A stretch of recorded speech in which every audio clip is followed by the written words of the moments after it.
Halo, balik lagi dengan saya, Bandar Sakarapmu. Hari ini saya akan memberikan materi tentang mining dan properti. Apakah Anda harus beli sekarang? Nah, sebelumnya saya ingin mengingatkan kembali untuk tidak mengambil analisa saya secara mentah-mentah, dan mengingatkan bahwa analisa saya hanya berdasarkan technical analysis dengan metode saya yaitu akumulasi harga. Oke, kita masuk ke pertambangan batubara. Di pertambangan batubara sendiri, kelihatan dari tahun 2018 sampai 2020 mengalami penurunan demand di mana terlihat di dalam chart dengan break-nya harga 75 ini.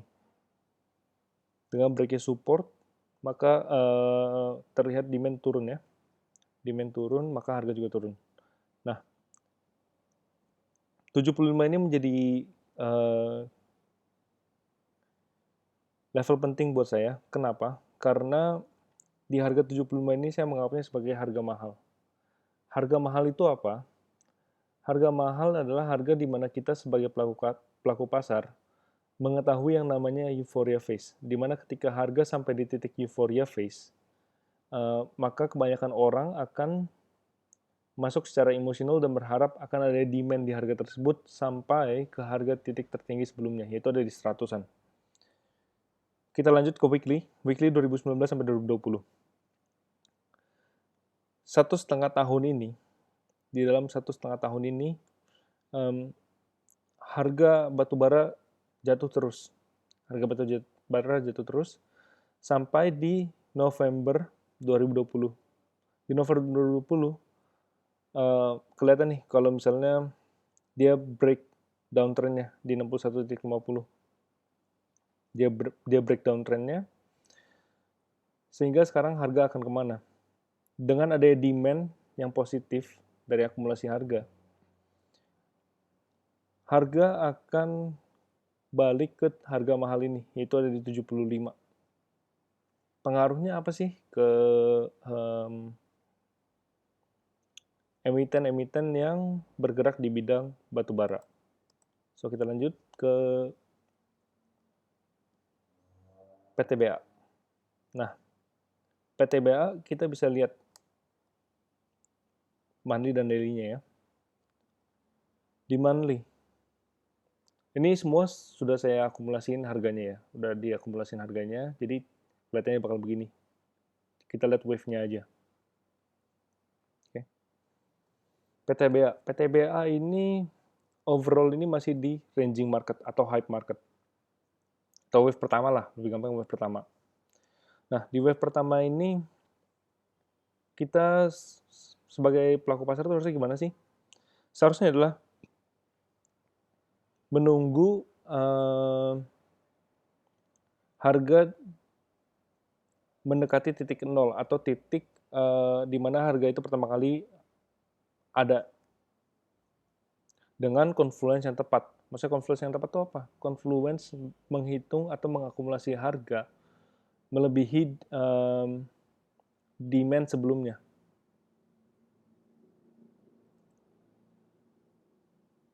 Nah, kita lihat di monthly. Di monthly ini di tahun 2009 sampai 2014. Tahun 2009 sampai tahun 2014. Dia punya demand nih di sini nih. Dia punya demand di sini tahun 2009 sampai 2014. Akhirnya harga naik tinggi. Harga naik tinggi, tetapi setelah diakumulasi terlihat bahwa demand-nya lebih kecil daripada di tahun 2016 sampai sekarang. Terlihat lebih kecil, tetapi valuasinya lebih besar. Valuasi harga lebih besar.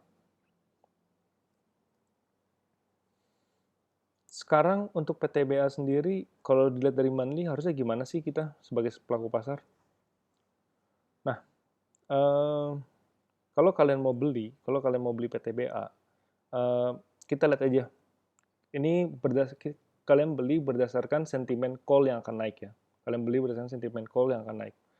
Jadi kita lihat aja harga coal atau harga batubara di Januari 2020. Kenapa Januari 2020? Januari 2020 tuh di harga 75-an. Harga batubaranya. Nah, 77 lah paling tingginya. Di harga 77, harga PTBA ini ada di mana di Januari 2020? Sekitar 2.800-2.900-an. Jadi kalau kalian beli sekarang, Itu paling amannya adalah di 2.900. Apakah bisa lebih? Ya kalau bisa lebih ya bisa aja, cuma risk kalian kan lebih gede kalau misalnya ambil sekarang. Nih contoh aja ya. Misalnya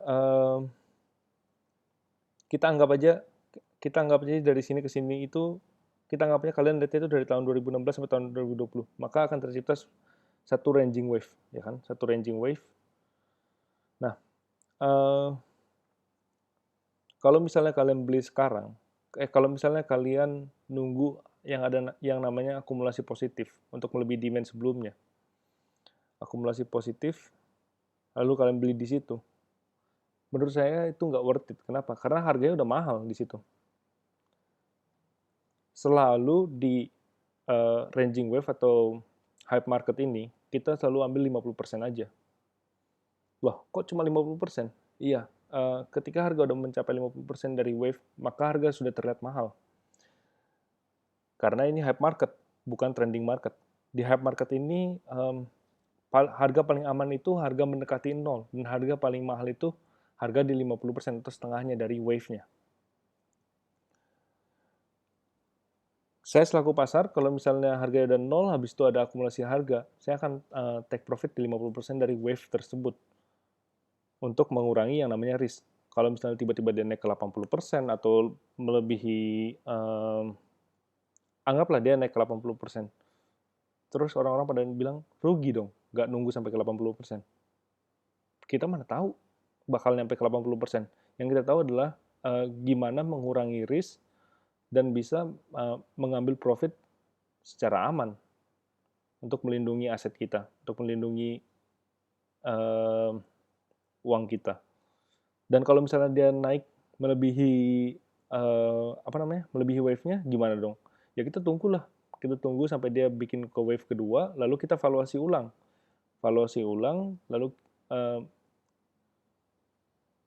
lalu kita menunggu sampai dia masuk ke harga range harga murah. Nanti untuk harga mahal atau harga murah, saya akan jelaskan kembali di sesi selanjutnya. Sekarang kita lihat ini dulu ya, materinya.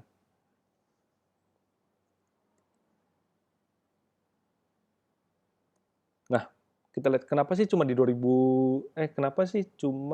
TP di 2.900 juga? Kita lihat dari daily-nya aja. Di daily-nya aja ini belum ada demand yang ke recover, maksudnya demandnya belum ke recover lah, makanya harganya masih downtrend nih, masih dalam phase downtrend.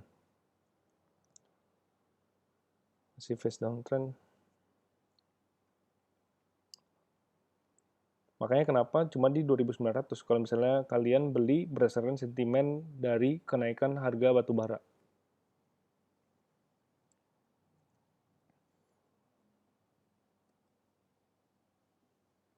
Kita lanjut ke ITMG ya. ITMG ini overall ini ranging down. Maksudnya ranging down itu apa? Ya ini dia udah naik bentuk wave, habis itu dia melebihi titik pertamanya ya. Jadinya ranging down deh. Wave pertama tapi kebalik. Wave pertama tapi ke bawah. Nah, kalau gitu kita lihat demand di 2016 yang naik sampai ke 2019. Kita lihat dari demand-nya aja. Kita perkecil lagi time frame-nya dari 2016 sampai ke 2019. Setelah saya lihat dari weekly dengan akumulasi harga dan segala macamnya melalui metode saya, ITMG sendiri udah di second wave dan dia break di wave pertama dia. Maksudnya break itu maksudnya dia udah balik ke downtrend lagi di harga 9825. Terus worth it gak buat beli? Sebenarnya sih worth it aja buat beli. Tapi di harga apa? Dan ketika apa? Menurut saya paling benar untuk beli TMG adalah kalian ke weekly, lalu ketika akumulasi harga yang ada di bawah itu melebihi 9825, maka ITMG layak untuk dibeli karena masih bullish. Apalagi udah trending market dari 2016 ya.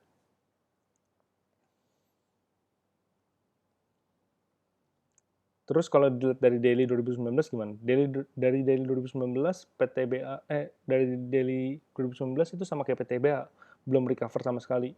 Jadi worth it nggak nih buat dibeli ITMG? Menurut saya sih enggak ya, nggak worth it.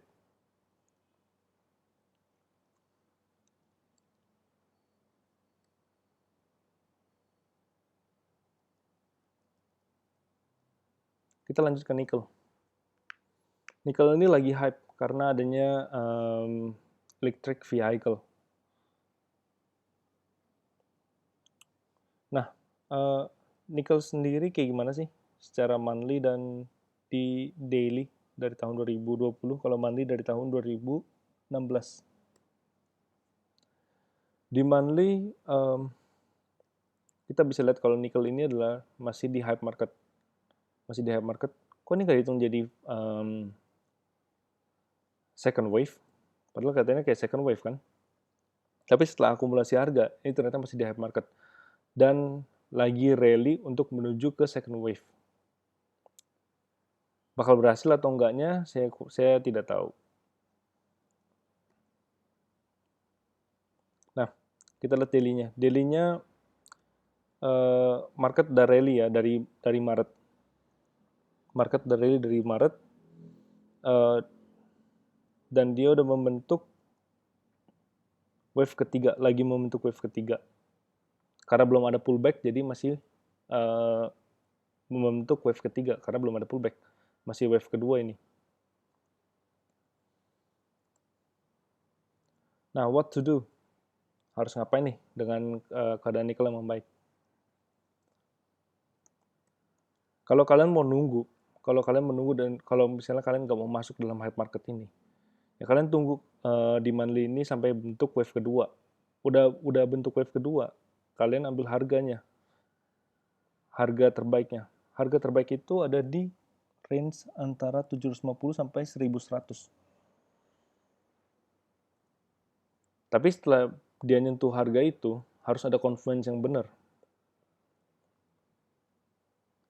Balik lagi, confluence yang benar itu berdasarkan ya akumulasi harga yang saya bilang untuk mengetahui confluence itu benar apa enggak. Nah, kalau misalnya kalian mau short term, itu di daily ini lagi bentuk wave ketiga. Wave ketiga, demand mereka tuh ada di 1100. Demand akum positif mereka ada di 1100. Dan dia udah nyentuh yang namanya best price di sini. Dari wave kedua dia sentuh best price, habis itu ada demand di situ. Ada demand. Dan kalau kalian mau ngambil emiten-emiten yang berbasis nikel, kalian bisa langsung beli dengan pengharapan ya nikel akan bentuk wave 3.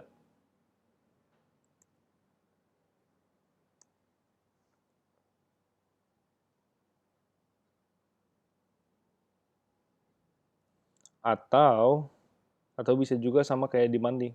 Kalian tunggu wave 3 dia jadi, terus ambil range harga terbaiknya di 1100 sampai 1200 itu.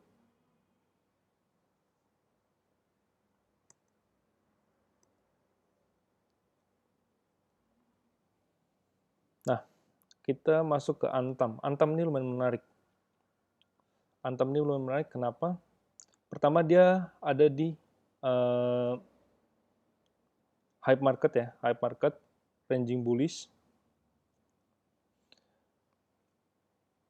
Ini yang tadi saya bilang. Ini harga yang ada di sini itu tuh belum, walaupun dia ada demand akum positif, tapi dia itu belum menyentuh best price dia. Nah, best price-nya ada di mana? Best price-nya ada di sini, 450-an. Best price-nya ada di 450-an. Di sini kelihatan nih, dia ada akum positif di sini. Lah, tadi bilangnya 50 akan bakal masuk ke 50% dari wave. 50% dari Antam ini kan 2100 lebih kan? 2100 lebih. Kok harga ini setelah ada demand kok nggak naik ke 2100-an? Iya, karena habis setelah demand ini, dia selama 4 tahun itu belum balik ke, seharusnya setelah bikin akum positif, harga akan balik ke demand yang ada di sebelum demand negatifnya. Itu ada di sekitar 4,5 ya, 4,5. 4,5, baru dia bisa dibilang akan melebihi harga setengah dari wave ini, yaitu ada di 2100-an. Lalu kita lihat daily-nya. Di daily sendiri, harga Antam ini udah rally ya. Harga Antam udah rally ke atas dengan dia nge-break support yang ada di 6,5. Yang ada di 6,5. Nah, kalian tuh harus ngapain sih sebenarnya? Kalau misalnya ini udah break nih. Ini udah break, tapi dia belum bentuk wave. Dia belum pullback. Jadi kalian tuh harus nunggu atau langsung masuk aja.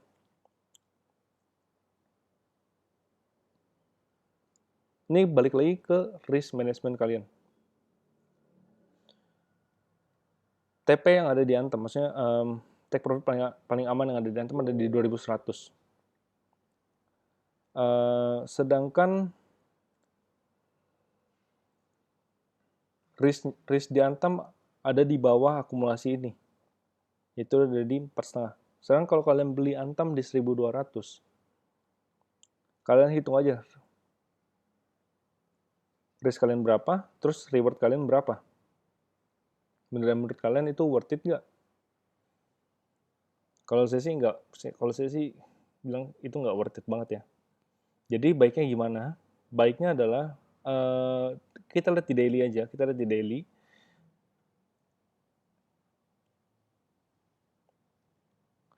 Kita tunggu dia untuk membentuk pullback sampai kemana harga yang paling bagusnya. Harga paling bagusnya sebenarnya ada di 6,5. Nah, setelah pullback ini, kalau misalnya dia nggak ke 6,5 dan dia naik lagi ke atas, ya kalian tunggu lagi dan mencari yang namanya harga menariknya, yaitu ada di tingginya di 1200 sampai di titik pullbacknya. Dari situ kalian tungguin aja.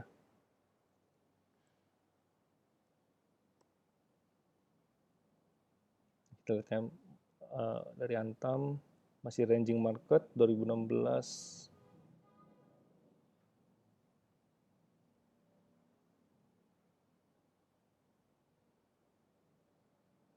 Ini berdasarkan sentimen nikel ya, yang naik terus. Tadi yang saya bilang masih ada di second wave.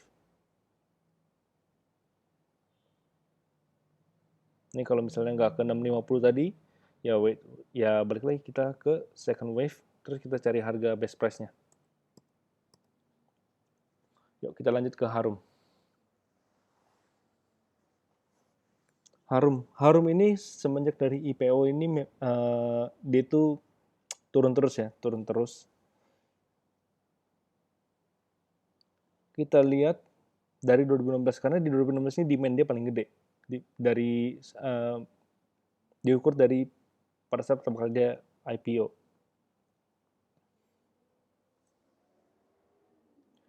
Dari rasio demand dan price-nya, harga Harum ini sebenarnya nggak murah-murah banget. Harga murah Harum ini, ya balik lagi, karena ini ranging wave, ranging bullish.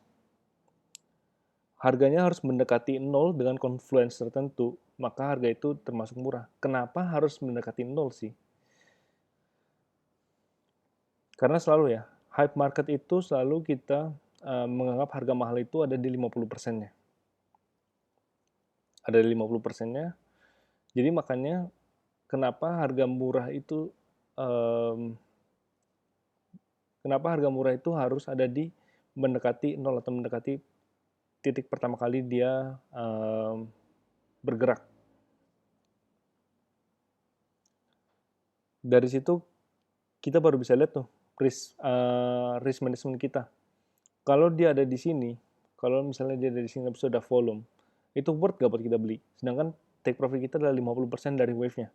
Berarti kalau misalnya kita ukur dari sini 3.600, itu bagi 2.800 dikurangi dengan harga awalnya. Itu ada di 700-an. Berarti take profitnya cuma ada di 1.600 ke 3.700-an, 3.100 bagi 2 aja. Bagi 2 berarti berapa tuh? 1.500-an? Ya, di 1.500-an. Sekarang harga udah di 2000 lebih. Menurut kalian worth nggak? Jadi gimana sih kalau misalnya saya mau invest di Harum? Saya mendingan nunggu second wave dari Harum ini terbentuk. Dari second wave itu kita baru tahu harga menariknya bakal ada di mana. Kalau kita ukur dari 2016 ya, bukan dari IPO ya. Kalau dari IPO sih udah ranging down. Jadi pengukurannya beda lagi. Nah, Inco atau Value Indonesia. Nah, emiten ini saya juga udah bilang termasuk mahal sih emiten ini. Karena dari IPO ini dia udah masuk ke best price dia di 1000-an lebih. Habis itu dia ada demand dan naik ke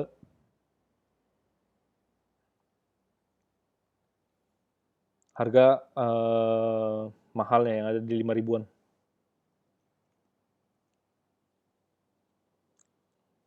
Udah setengah dari wave-nya lah. Udah setengah dari wave-nya. Habis itu kalau misalnya kita masih mau trade di Inco itu gimana? Jadi kita lihat aja dari tahun 2016 sampai sekarang ya. Dari tahun 2016 sampai sekarang. Dari tahun 2016 sampai sekarang ini dia mau membentuk wave kedua. Mau membentuk wave kedua.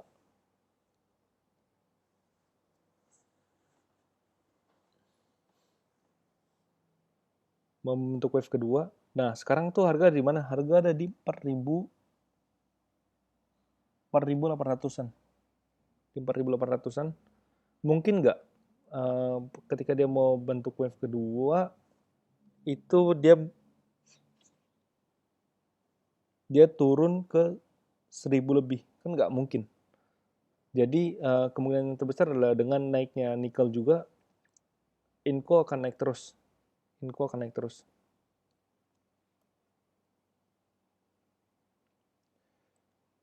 Tapi kalau saya sih, saya bakal tungguin Inco sampai dia bentuk wave kedua, baru kita bisa ukur best price di mana.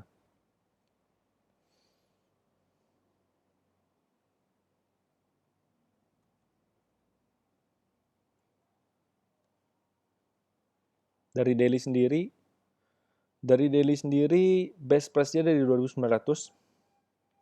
Di 2.900 dia udah break dari tahun 2020 ini, berarti udah membaik demand dia, udah membaik sampai ke 4.000. Jadi kita akan nunggu, kalau saya sendiri saya akan nunggu di 2.900 dengan confluence akumulatif yang benar. Kalau ada demand di situ, saya akan beli di daerah sana ya.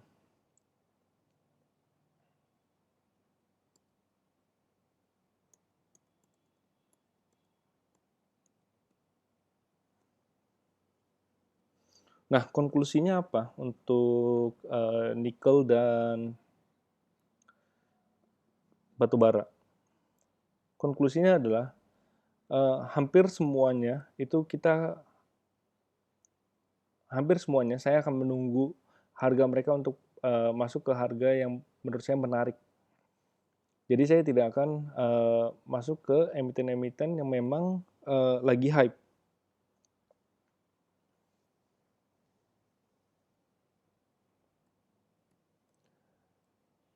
Saya sendiri lagi reserve cash untuk sektor properti. Kenapa? Jadi kita masuk dulu ke properti. Properti ini kita langsung masuk ke ASRI ya.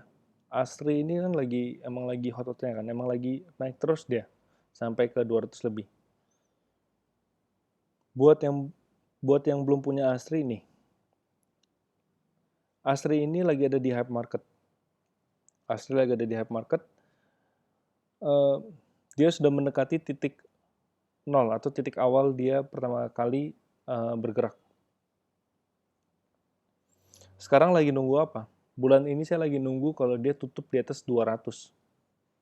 Ketika dia tutup di atas 200, maka harga terbaiknya ada di 200-an. Harga terbaiknya 200-an. Kita bisa turun lagi ke 15 menit. 15 menit diukur dari tanggal 16 sampai sekarang. Dari tanggal 16 sampai sekarang, udah kelihatan nih. Kelihatan kalau misalnya ASRI ini saya sudah perhitungkan ya. Maksudnya saya udah hitungin valuasi-valuasinya. lihat akumulasi harga. Cuma saya tidak sempat untuk ngasih ke kalian nih. Jadi mentahannya aja. Jadi ASRI ini udah wave kedua. Ini wave kedua. Nah, ini wave kedua. Harga terbaiknya dari mana? Harga terbaiknya dari 188 sampai 200. Jadi ketika nanti ASRI masuk ke harga 188 sampai 200 ini, dengan adanya nanti confluence yang benar, lewat akumulasi harga, saya akan beli di harga tersebut. Terus kalau misalnya dia naik, gimana? Ya kalau misalnya dia naik, ya berarti kita tinggal mengukur lagi kita tinggal valuasi ulang lagi. Dan udah dapat akumulasi harga terbaiknya kok. Kalau udah dapat akumulasi harga terbaiknya, kita tinggal tunggu aja.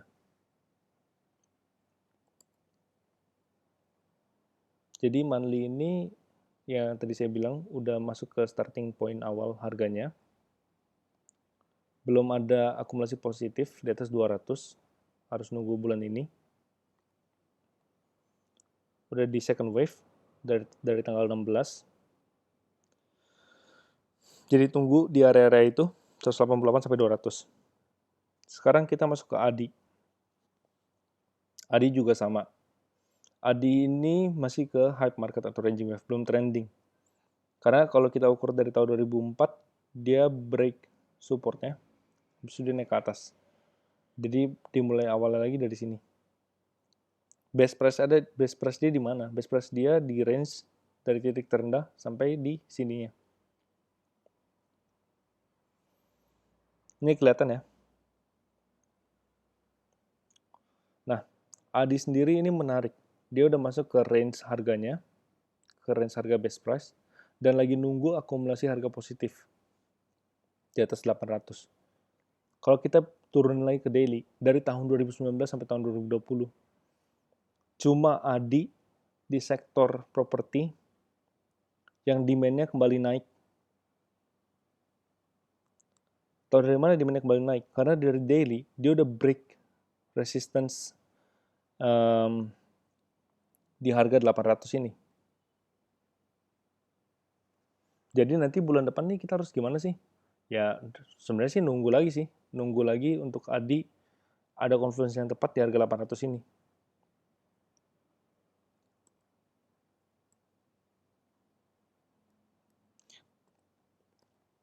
Lalu yang terakhir itu ada PPRO. PPRO juga sama. Saya lagi nunggu dia tutup di atas 63 bulan ini. Di bulan November ini ya. Di bulan November ini tutup di atas 63. Dan di bulan depan akan masuk di harga ya 63, 64-an. Akan masuk di harga situ.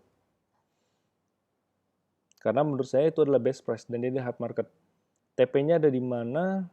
Untuk PPRO sendiri TP-nya ada di 151. Kalau ADI ini ada di 1600-an. Kalau ASRI ada di 500 sampai 600-an. Nah, konklusinya gimana dari properti dan mining ini? Konklusinya itu untuk sekarang mungkin saya tidak akan menginvest di sektor mining. Padahal bentar lagi winter kan. Untuk sekarang saya tidak menginvest di sektor mining. Tetapi saya akan menunggu di sektor lebih ke sektor properti. Menunggu di sektor properti yang seperti saya jelaskan tadi. Kalau misalnya ADI ya tunggu di 800, kalau 800-an. Kalau ASRI tunggu di 200 kalau ASRI tunggu di 188 sampai 200 dan kalau misalnya PPRO tunggu di 63-an. Kalaupun misalnya harganya naik lebih tinggi lagi, ya udah nggak apa-apa. Seenggaknya saya mengamankan aset saya mengamankan uang saya daripada saya harus terima risk yang lebih gede.